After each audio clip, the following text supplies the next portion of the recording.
Shalom Bapak Ibu Saudara yang terkasih, selamat pagi dan selamat beribadah di pagi lawatan Tuhan.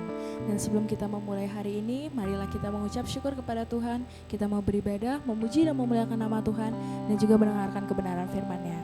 Maka sebelum kita memulai ibadah hari ini, marilah kita bersatu dalam doa. Bapa, terima kasih Tuhan Yesus atas berkat dan kemuliaan yang telah Engkau berikan kepada kami di hari ini Tuhan. Di pagi hari ini Tuhan, kami ingin beribadah Tuhan untuk melihat sudut pandang-Mu untuk kami di hari ini Tuhan Yesus. Bapa, kiranya Engkau yang memberkati ibadah ini Tuhan Yesus agar menjadi rema dan juga kemuliaan bagi nama-Mu. Terima kasih Tuhan Yesus, kami sudah berdoa dan mengucap syukur. Haleluya, amin. Marilah kita memuji dan memuliakan nama Tuhan. Kita mau nyanyi dan bersorak bagi nama-Nya. Terima kasih Tuhan Yesus.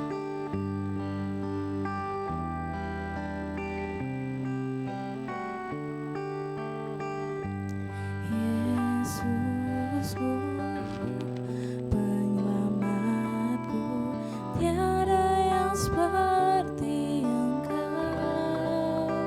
Setiap hari ku memuji keajaiban Kau.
Shalom Bapak Ibu Saudara yang dikasihi Tuhan, sebelum kita masuk ke dalam pemberitaan firman, mari kita sama-sama bersatu di dalam doa. Bapa dalam surga, sungguh mengucap syukur, kami telah menaikkan setiap puji-pujian, penyembahan kami yang terbaik dari hati kami Tuhan. Mungkin sederhana tapi kami percaya Tuhan bertahta di atas setiap pujian kami. Sungguh kami mengucap syukur Tuhan, sebentar kami akan mendengarkan kebenaran firman-Mu, kiranya Tuhan yang memberkati lidah bibir anak-Mu ini, supaya apa yang hamba-Mu ini sampaikan boleh menjadi impartasi langsung daripada Tuhan kepada jemaat-jemaat yang mendengarkan firman-Mu. Berkati setiap tanah hati yang mendengar Tuhan, biarlah firman-Mu boleh melawat dan merema di hati setiap kami. Berbicaralah Tuhan, hamba-Mu siap menyampaikan dan kami semua siap mendengarkan. Puji Tuhan yang siap mendengar firman Tuhan, sama-sama kita katakan, amin. Haleluya. Sekali lagi saya sapa shalom. Apa kabarnya Bapak Ibu Saudara hari ini? Yesus Maha Dahsyat, yes. Sungguh saya percaya suatu kehormatan bagi saya bisa kembali melayani Bapak Ibu Saudara dalam pemberitaan firman di pagi lawatan Tuhan. Nah, hari ini saya akan membagikan firman Tuhan yang saya beri judul, boleh multimedia tayangkan, yaitu Praise and Worship. Siapkan hati dan pikiran Bapak Ibu Saudara, kalau memungkinkan Bapak Ibu Saudara juga bisa sambil mencatat supaya tidak ketinggalan poin-poin yang akan saya bagikan pada hari ini. Karena hari ini kita akan menerima roti yang utuh, bukan hanya remah-remahnya saja, tapi remah yang terbaik yang akan Tuhan sampaikan bagi setiap kita hari ini.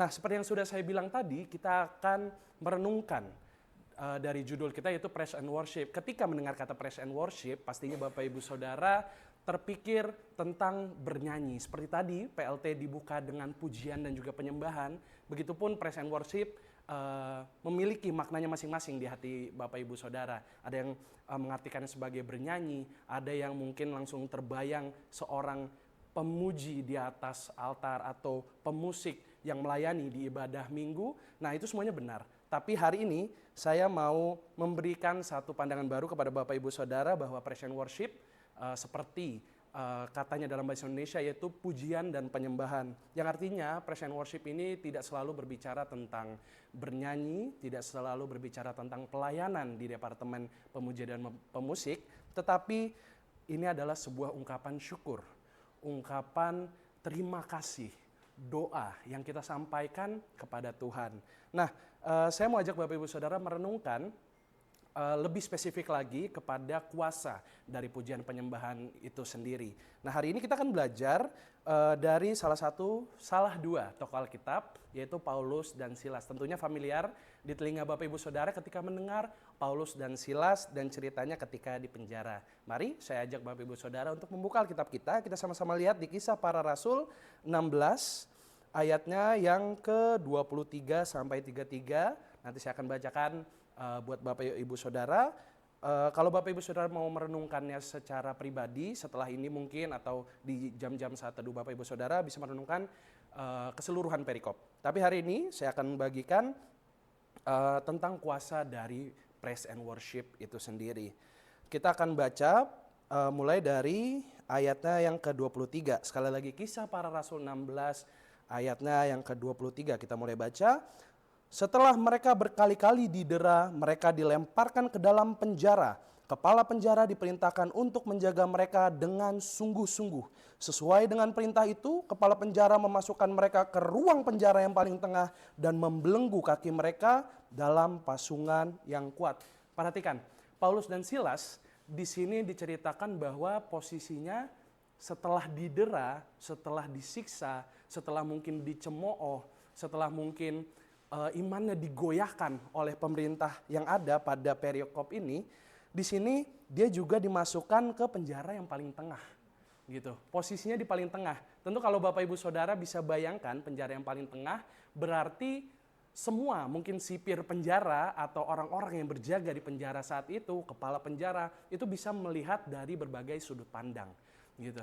Jadi setelah juga ditaruh di tengah, petugas penjaranya ini, kepala penjaranya diperintahkan untuk menjaga dengan sungguh-sungguh. Bisa dibayangkan setelah didera, dimasukkan ke penjara yang paling tengah, disuruh menjaga dengan sungguh-sungguh. Jadi benar-benar ini Paulus dan Silas ada di dalam tekanan yang sangat membuat mereka mungkin imannya tergoyah, mungkin keadaannya terhimpit. Itu yang membuat hari ini kita mau belajar dari mereka berdua, apa sih yang mereka lakukan? Lanjut kita baca di ayatnya yang ke-25. Tapi kira-kira tengah malam Paulus dan Silas berdoa dan menyanyikan puji-pujian kepada Allah, dan orang-orang hukuman lain mendengarkan mereka. Nah, di tengah kondisi yang terhimpit ini, di tengah kondisi yang mungkin mereka bisa memilih gitu, sikap hati mereka seperti apa. Ketika mereka masuk ke penjara itu, mereka bisa memilih untuk kecewa sama Tuhan. Capek aku pelayanan ke sana, ke sini. Mungkin Bapak Ibu Saudara juga bisa terapkan maksudnya bisa berefleksi sendiri di kehidupan Bapak Ibu Saudara. Mungkin sudah capek-capek pelayanan, sudah capek-capek mengorbankan waktu, mengorbankan tenaga, mengorbankan dana, tapi terkadang kita melihat Tuhan tidak bekerja dalam kehidupan kita gitu. Tapi yang kita mau pelajari di poin yang pertama ini, bahwa Paulus dan Silas memilih untuk punya sikap hati yang tetap memuji dan memuliakan nama Tuhan, menyembah Tuhan, sekalipun di keadaan yang terhimpit. Ketika merenungkan ini, saya juga teringat ada satu ayat di Mazmur 42 ayat 12. Mazmur 42 ayat yang ke-12, saya bacakan bagi Bapak Ibu Saudara sekalian. Mengapa engkau tertekan, hai jiwaku, dan mengapa engkau gelisah di dalam diriku? Berharaplah kepada Allah, sebab aku bersyukur lagi kepadanya, penolongku dan Allahku. Nah, inilah ayat yang saya waktu itu nggak tahu lokasinya di mana. Maksudnya di Mazmur berapa saya nggak tahu. Cuma saya ingat kata-katanya, lalu saya searching gitu. Di sini dikatakan mengapa engkau tertekan, hai jiwaku. Jadi ketika Paulus dan Silas di dalam tekanan ini, ya kita tanyakan ke jiwa kita gitu. Kita bisa memilih untuk punya sikap hati yang tetap memuji dan muliakan Tuhan di tengah kondisi yang tidak memungkinkan. Itulah poin yang pertama, ketika Paulus dan Silas itu berada di dalam tekanan dan memilih untuk memuji dan muliakan nama Tuhan, menaikkan praise and worship bagi Tuhan, disitulah kuasa yang pertama adalah membangkitkan iman dan memberi kekuatan. Jadi iman mereka tetap kuat, mereka tidak memilih untuk menyalahkan Tuhan, mereka memilih untuk menguatkan imannya, serta ya mereka mendapat kekuatan yang baru gitu.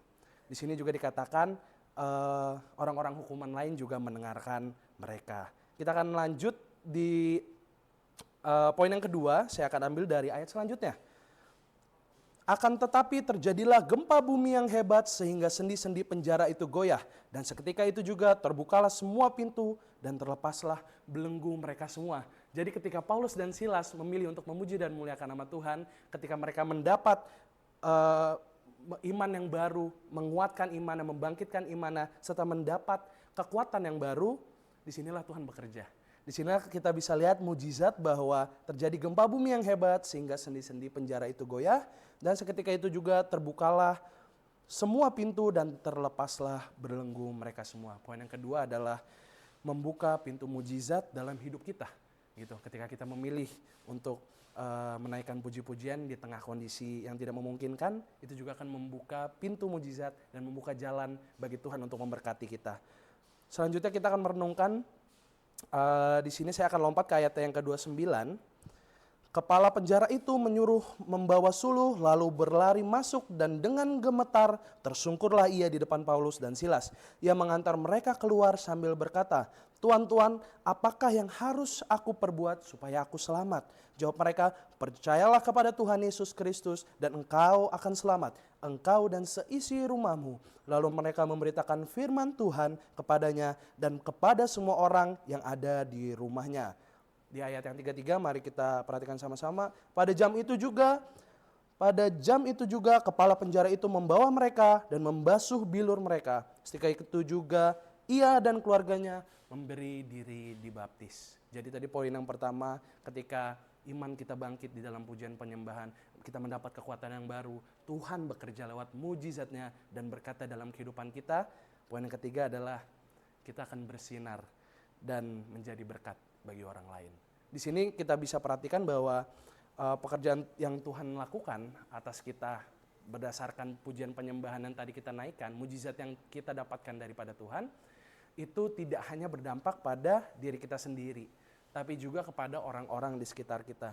Di sini buktinya kita lihat bahwa ketika orang lain, mungkin orang yang tidak mengenal Tuhan, atau mungkin sudah mengenal Tuhan, tapi mungkin masih jarang ke gereja, masih kurang bersaat teduh, itu dia akan melihat mujizat yang Tuhan lakukan kepada kita, melihat sikap hati kita, melihat perbuatan kita, dan mereka akan terberkati. Buktinya bahwa di ayat yang terakhir ini adalah kepala penjara dan seisi rumahnya memberi diri dibaptis. Kita juga bisa menjadi Injil yang terbuka, kita bisa menjadi perpanjangan tangan Tuhan untuk menolong orang-orang yang belum diselamatkan. Jadi boleh ditampilkan multimedia ketiga poin saya. Jadi saya rangkum lagi bahwa kuasa dari praise and worship atau pujian penyembahan yang pertama adalah membangkitkan iman dan memberikan kita kekuatan. Ingat bahwa kita bisa memilih sikap hati yang terbaik, yaitu sikap hati yang tidak menyalahkan Tuhan, tidak fokus kepada masalah, tapi kita fokus pada bersyukur sama Tuhan. Kita fokus sama doa-doa yang kita naikkan sama Tuhan. Sehingga itu akan membangkitkan iman dan memberikan kita kekuatan yang baru. Di poin yang kedua, ada juga membuka pintu mujizat dalam kehidupan kita. Seperti yang kita lihat pada Paulus dan Silas, ketika mereka memilih sikap hati yang baik, ketika mereka memilih memuji dan memuliakan Tuhan di tengah kondisi yang tidak memungkinkan, Tuhan akan bekerja lewat berkatnya, lewat mujizatnya dalam kehidupan Bapak Ibu Saudara. Dan yang ketiga, itu membuat hidup kita bersinar dan menjadi berkat. Tentunya setiap berkat yang kita rasakan, setiap mujizat yang kita rasakan, tidak hanya berhenti di kita, tapi orang-orang lain akan melihat sinar kita, akan melihat kemuliaan Tuhan lewat diri kita. Jadi itu yang bisa saya bagikan. Untuk penutupnya, dengan ini saya selesai, saya mau ajak Bapak Ibu Saudara untuk di hari-hari ini, di tahun yang 2025, mungkin di tahun 2024, masih banyak kesalahan yang kita lakukan, masih banyak pujian penyembahan yang belum kita naikkan sama Tuhan. Padahal lebih baik kita bersyukur di tengah masalah yang mendera kita, kita bisa memilih sikap hati untuk tetap memuji dan memuliakan Tuhan. Saya undang Bapak Ibu Saudara untuk mengadopsi sikap pujian dan penyembahan ini, supaya kita bisa lebih lagi masuk di dalam hadirat Tuhan dan merasakan Tuhan di dalam kehidupan kita, serta semakin menjadi serupa dengan Tuhan. Saya akhiri dengan doa. Mari kita semua bersatu di dalam doa. Bapa dalam surga, kami mengucap syukur atas firman yang telah Engkau sampaikan pada hari ini lewat anak-Mu ini Tuhan. Kami percaya kuasa dari pujian penyembahan tidak hanya ketika kami bernyanyi, tidak hanya ketika kami menaikkan sebuah lagu, tapi kami percaya ketika kami memilih sikap hati yang terbaik, ketika kami memilih untuk menyembah Tuhan, ketika kami memilih untuk bersyukur kepada Tuhan di tengah kondisi yang tidak memungkinkan, kami percaya Tuhan bisa melakukan mujizat yang bahkan bukan hanya dirasakan oleh kami, tetapi juga orang di sekitar kami. Terima kasih Tuhan atas firman yang telah Engkau berikan. Sebentar kami akan berpisah satu sama lain dari ibadah online ini. Kami percaya hamba-Mu ini sudah selesai memberitakan firman-Mu, tapi Roh Kudus yang daripada Tuhan tidak pernah selesai berbicara di dalam hati dan pikiran setiap kami. Biarlah firman yang telah kami dengarkan, yang telah sama-sama kami renungkan, boleh menjadi sesuatu yang bertumbuh di dalam hati dan pikiran kami, supaya kami boleh hidup semakin mentransformasi kehidupan kami, semakin serupa dengan Tuhan Yesus Kristus. Oleh karena itu, kita akan akhiri ibadah ini. Terimalah berkatan daripada Tuhan, kasih karunia yang daripada Tuhan Yesus Kristus akan menyertai langkah hidupmu, mulai dari sekarang sampai selama-lamanya. Diberkatilah keluar masukmu, diberkatilah ladang dan bakulmu, serta tempat adonanmu. Tuhan akan memakai engkau di tengah masyarakat, di tengah keluarga, di tengah pekerjaan, studi. Percayalah, kemanapun engkau melangkah, kemanapun engkau diutus ditempatkan, tempat itu akan dimenangkan di dalam nama Tuhan Yesus. Terima kasih. Kami akan akhiri dengan pengucapan syukur. Sama-sama kita katakan, amin. Selamat beraktivitas, Tuhan Yesus memberkati. Shalom.